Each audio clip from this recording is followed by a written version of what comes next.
महानगरपालिका निवडणुकांचा निकाल लागलाय आणि अगदी पहिल्यापासूनच कोथरूड कर्वेनगर हा भाग जो आहे तो भाजपचा बालेकिल्ला म्हणून ओळखला जातो. मात्र याच भाजपच्या बालेकिल्ल्यामध्ये स्वप्नील दुधाणे हे जायंट किलर ठरले, कारण राष्ट्रवादीचे एकमेव नगरसेवक म्हणून ते निवडून आलेत या संपूर्ण क्षेत्रीय कार्यालयाच्या अंतर्गत असलेल्या सगळ्या प्रभागांमधून. माझ्याबरोबर स्वतः स्वप्नील दादा पहिलं तर अभिनंदन तुमचं.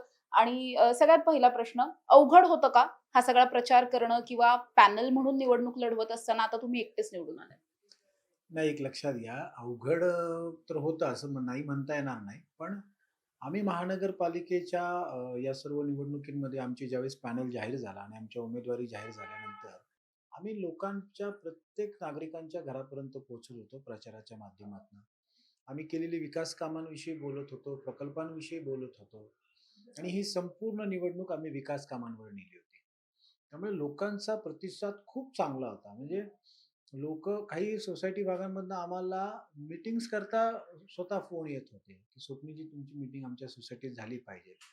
माझ्या मातोश्री, माजी नगरसेविका लक्ष्मीताई दुधाणेंच्या माध्यमातनं मी गेली स्वतः 14 वर्ष या प्रभागामध्ये कार्यरत आहे आणि अनेक चांगले प्रकल्प केल्यामुळे लोकांना ते आवडत आवडत गेले. प्लस ते प्रकल्प मी चालू सुद्धा ठेवले.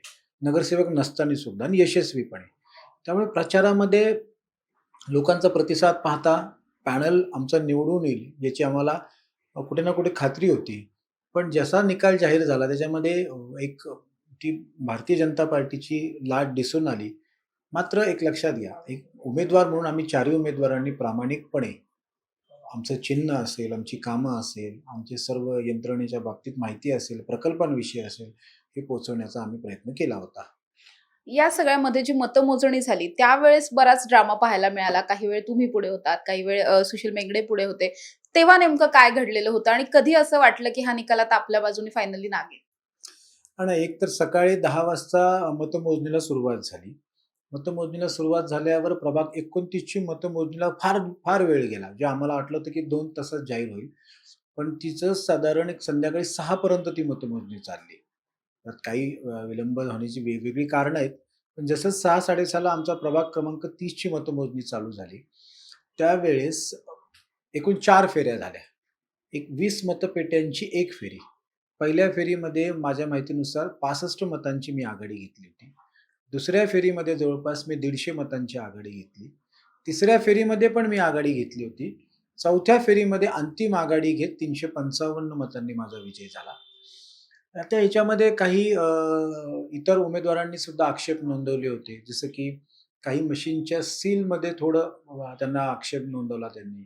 काही उमेदवारांना 17C फॉर्ममध्ये झालेल्या मतदानाची आकडेवारी आणि अ, निवडणूक आयोगाकडून झालेल्या मतदानाच्या आकडेवारीमध्ये त्यांना फरक जाणवला. त्यामुळे त्यांनी ते आक्षेप घेतले आणि ते योग्य सुद्धा होते. कारण का ती खातरजमा झाली पाहिजे ना. त्यामुळे ती खातरजमा करायला थोडा वेळ लागला. निवडणूक आयोगाच्या सुद्धा महानगरपालिकेच्या कर्मचाऱ्यांनी सुद्धा पूर्ण सहकार्य केलं. पण ती खातरजमा करायला वेळ लागल्यामुळे थोडा वेळ गेला आणि साधारण जवळपास 9:30 च्या आसपास निकाल जाहीर झाला.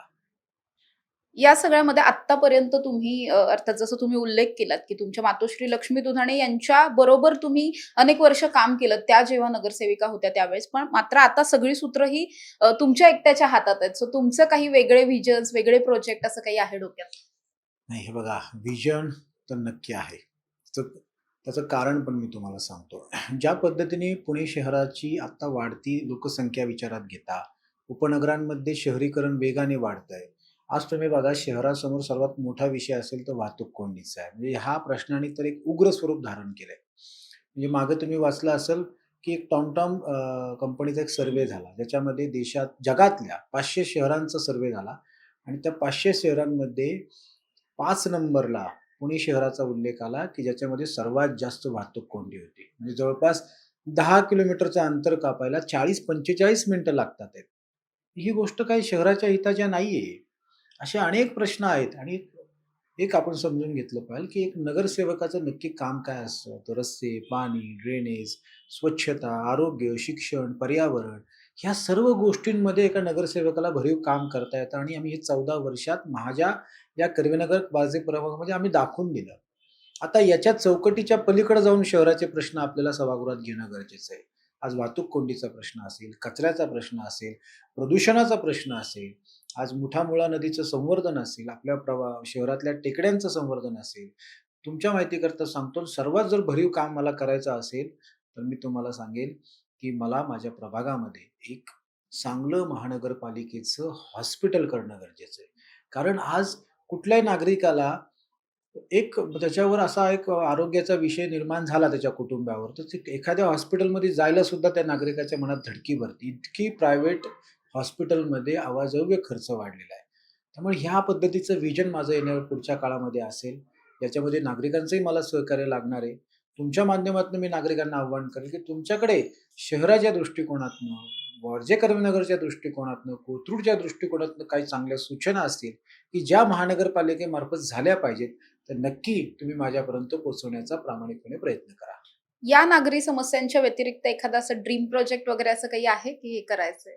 एक लक्षात घ्या, तुम्ही पाहिलं असेल 21व्या शतकात महानगरपालिकेची शाळा चांगली करण्याचं अनेकांनी उमेद सोडून दिली होती, पण आम्ही ती स्वीकारली. 2017ला भारतरत्न डॉक्टर ए-पी-जे अब्दुल कलाम ई-लर्निंग स्कूलचं भूमिपूजन केलं.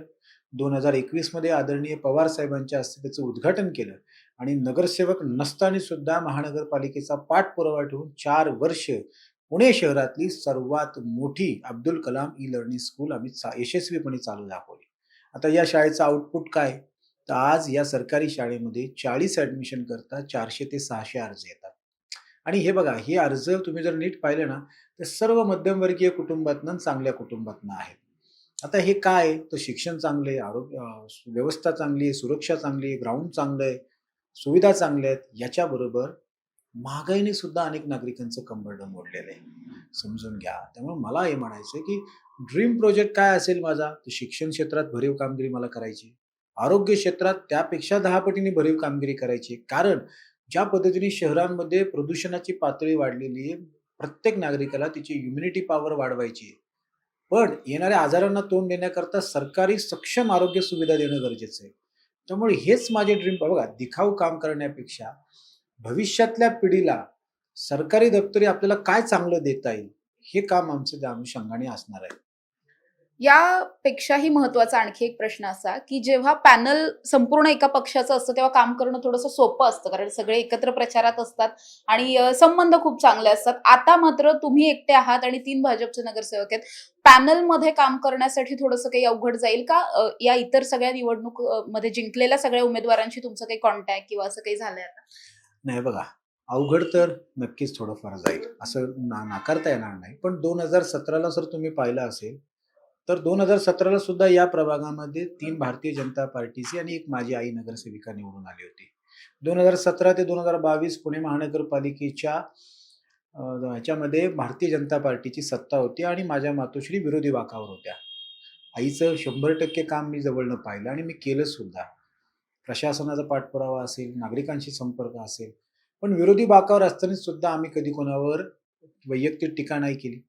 महानगरपालिकेच्या अधिकारी वर्गाशी संवाद चांगला साधला. सहकाऱ्यांशी बोललो. जास्तीत जास्त निधी कसा प्रभागाला आणता येईल याच्यावर काम केलं. आज अशी परिस्थिती होती, की सत्ताधारी पक्षातल्या नगरसेवकाला जर ₹10 मिळत असतील, तर विरोधी बाकावरच्या माझ्या मातोश्रींना ₹2 निधी मिळत होता. पण तोच ₹2 निधी म्हणजे आज 3 नगरसेवक त्यांचे तर ₹30 व्हायचे आणि मला ₹2. पण तोच ₹2 निधीचं मी योग्य मूल्यमापन केलं, योग्य नियोजन केलं. त्याच्यामध्ये कुठल्याही प्रकारचा कुठलाही म्हणजे पारदर्शकता पूर्ण ठेवली. जास्तीत जास्त कंत्राटदारांकडनं चांगल्या दर्जाची कामं करून घेतली. त्यामुळे तो अनुभव चांगला मला आज गेल्या 9 वर्षाचा महानगरपालिकेचा आहे. त्यामुळे ह्या पुढच्या काळामध्ये जरी मी एकटा नगरसेवक इथं असलो, तरी माझ्या शिक्षणाच्या माध्यमातून, माझ्या सहकाऱ्यांच्या माध्यमातून, त्यांच्या सूचनातून, महानगरपालिकेच्या अधिकाऱ्यांचा पाठपुरावा करून अतिशय चांगल्या पद्धतीने जे अजून कामं कशी करता येईल, तर नक्कीच करू. काही दुमत नाही. हे बघा, निवडणूक झाली आता. निवडणुकीचे 15 दिवस रणधुमाळीचे गेले. त्या रणधुमाळीमध्ये वैयक्तिक टीकेला मी जास्त भर दिला नाही. पण येणाऱ्या पुढच्या काळामध्ये जे माझ्याबरोबरचे इतर भाजपचे नगरसेवक आहेत, त्यांच्याशी काही संवाद साधून अजून काय चांगलं करता येत असेल तर. हे बघा, कुठल्याही नगरसेवकाचा हेतू काय पाहिजे, की शहराच्या दृष्टिकोनातनं, प्रभागाच्या दृष्टिकोनातनं चांगलं काम करणं अपेक्षित आहे. आणि हे जर चांगलं काम करायला त्यांच्याशी संवाद आला, तर आम्ही कुठे नाकारू शकत नाही. ते त्यांनाही जनतेने आज स्वीकारलेलं आहे. ते आज जनतेतनं निवडून आलेले लोकप्रतिनिधी आहेत. पक्ष हा आता नंतरची भूमिका. आता आमचा केंद्रबिंदू कोण असला पाहिजे, तर आमच्या प्रभागातला सर्वसामान्य नागरिक. त्या नागरिकाकरता जी काही भूमिका घ्यावी लागेल, ती भूमिका आमची सर्वांची राहील आणि माझ्याकडनं जे काही सहकार्य कोणाला लागत असेल, तर नक्की माझी भूमिका सहकार्याची राहील. शेवटचा प्रश्न आहे, अजितदादांशी काही बोलणं झालं या सगळ्या निकालाच्या नंतर? आजच सकाळी बारामती हॉस्टेलला सन्माननीय अजितदादांनी आमच्या सर्व नगरसेवकांची बैठक बोलावली होती. बैठकीमध्ये दादांनी आमच्याशी मनमोकळेपणाने संवाद केला, मनमोकळेपणाने गप्पा मारल्या, की बाबा कशा पद्धतीने निवडणूक झाली, काय तुम्हाला अपेक्षित होतं, काय एवढे आपले सहकारी का आपले हे नाही आले, किंवा बाबा काय, ह्या सगळ्या भूमिका त्यांनी समजून घेतल्या. हे बघा, दादा आम्ही जवळनं पाहिले 14 वर्षात. दादा अतिशय तळागाळातल्या कार्यकर्त्याचं म्हणणं सुद्धा ऐकून घेणारे दादा आहेत. त्यामुळे त्यांची आज शहरावर, प्रशासनावर पकड आहे आणि दादांना शहरातले प्रश्न खूप चांगल्या पद्धतीने माहिती आहेत. आज निवडून येऊन आम्हाला 2च दिवस झालेत, तरी दादांनी आज 2च दिवसात आमची बैठक घेऊन शुभेच्छा देण्याच्या ऐवजी आम्हाला स्पष्टपणे शहरातल्या प्रश्नांबद्दल, प्रभागातल्या प्रश्नांबद्दल तुम्हाला काय भूमिका घ्यायची, कशा पद्धतीने मदत लागेल, लोकांना केंद्रबिंदू बनून तुम्ही काम करा, अशा स्पष्ट सूचना आज आम्हाला दादांनी दिल्या. त्यामुळे शहराच्या विकासाकरता दादांबरोबर आम्ही सर्व नगरसेवक चांगल्या पद्धतीने येणाऱ्या काळात काम करू. नक्कीच तुम्हाला तुमच्या पुढील कामगिरीसाठी शुभेच्छा. माझ्याबरोबर स्वप्नील दुधाने होते. प्रभाग क्रमांक 30 मधून ते एकटे नगरसेवक आहेत राष्ट्रवादी काँग्रेसचे. मात्र असं असताना सुद्धा आता पक्ष न पाहता जनतेसाठी सगळे हातात हात घालून काम करू असं सांगताना ते पाहायला मिळतात. त्यांचं जे काही या प्रभागासाठीचं व्हिजन आहे किंवा एखादं मल्टी स्पेशलिस्ट हॉस्पिटल त्यांना उघडायचं, या सगळ्यावरती ते काम करताना पुढच्या काळात आपल्याला पाहायला मिळतील. कॅमेरा पर्सन अमित सह समृद्धी जाधव, टॉप न्यूज मराठी, पुणे.